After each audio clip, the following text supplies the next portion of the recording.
প্রিয় বিনিয়োগকারী ভাই ও বন্ধুরা আমার, আসসালামু আলাইকুম। শেয়ার বাজার অর্থনীতি ও বিনিয়োগ বিশ্লেষণের দৈনিক সূচক বিশ্লেষণ পর্বে স্বাগতম। আজ সপ্তাহের প্রথম কার্যদিবস। আমাদের কাছে যেন আবার সেই ব্ল্যাক সানডে ফিরে এসেছে। আসলে এটা ভয়ের কোনো কিছু নেই। মার্কেট অনেক দিন যাবৎ ঊর্ধ্বমুখী প্রবণতায় ছিল, আর এটা স্বাভাবিক কারেকশান হিসেবেই ধরে নিতে হবে। তারপরেও নেগেটিভ কারোরই আসলে ভালো লাগে না।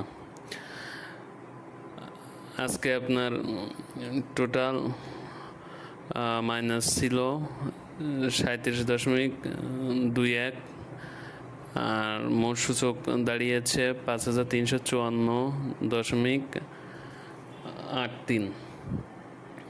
ইস্যু অ্যাডভান্স ছিল 117টি, ইস্যু ডিক্লাইন ছিল 232টি, আর আনচেঞ্জ ছিল 50টি।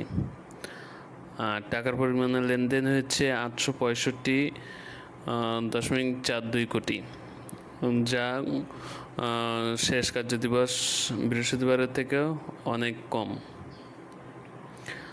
আর ব্লকের লেনদেন হয়েছে মোট 28টি কোম্পানির, টাকার পরিমাণে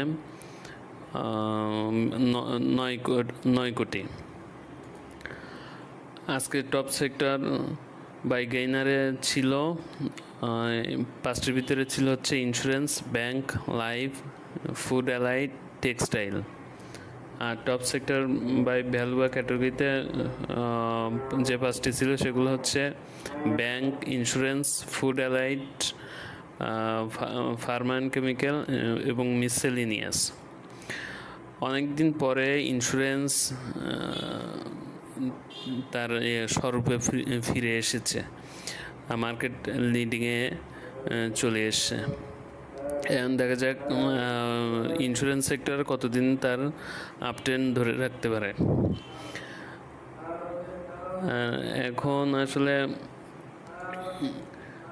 আমরা যদি সরাসরি চার্টে চলে যাই তাহলে দেখব যে আসলে সূচক আমাদের সর্বোচ্চ উঠেছিল 5411, আর এটা আমাদের এখন মেজর রেজিস্ট্যান্স। সাপোর্ট হিসেবে আছে হচ্ছে মাইনাস সাপোর্ট হিসেবে আছে 5340, আর স্ট্রং সাপোর্ট হিসেবে আছে 5300। ইনশাল্লাহ আশা করা যায় যে মার্কেট খুব দ্রুতই আবার ঘুরে দাঁড়াবে। আমার কাছে যেটা মনে হয়, মার্কেট এই জোনের ভিতরে 5300 থেকে 5300 5416 এর ভিতরে কিছুদিন সম্ভবত সাইডওয়েজে মুভমেন্টে থাকতে পারে। আর সেটা যদি হয়ে যায় বাই চান্স, তাহলে আমি ব্যক্তিগতভাবে আমি মনে করি যে এটা আমাদের জন্য ইতিবাচক হবে। যদি সাইডওয়েজে থাকে মার্কেটটা আরও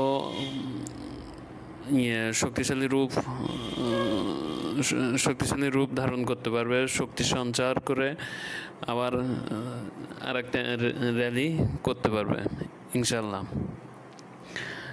এখন আমরা আসলে আজকে তো প্রথম কার্যদিবস গেছে, এটা মাইনাস হয়েছে, ভয়ের কিছু নেই, স্বাভাবিক কারেকশানই ধরে নিতে হবে।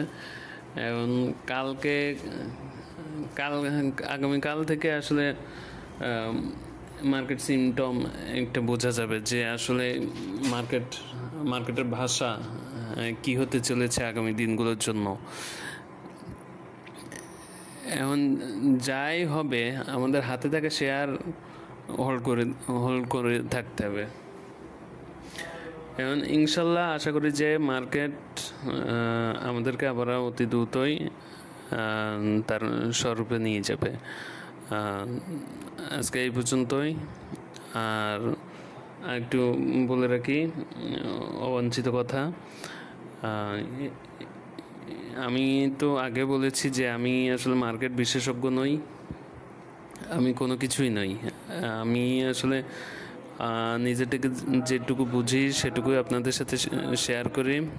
এর ভিতরে অনেক ভুল ত্রুটি আছে। আমি আসলে মার্কেটে একবারেই শিশু।